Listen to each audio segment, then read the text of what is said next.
होता त्याच ताटामध्ये दुसरा पोळी पण काढलेला आहे। हा बघा, एका वाटीत मी तूप ठेवलेला आहे।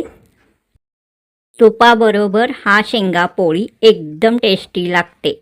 हा बघा, हा शेंगदाण्याची पोळी एकदम चांगल्या प्रकारे तयार झालेली आहे। एकदम खरपूस खरपूस असा शेंगा पोळी इथे तयार आहे। हा बघा,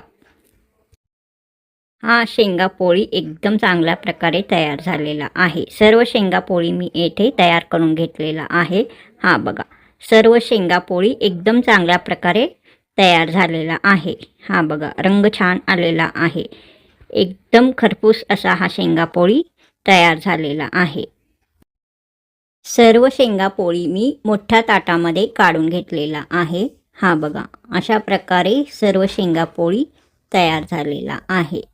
हा बघा, एकदम चांगल्या प्रकारे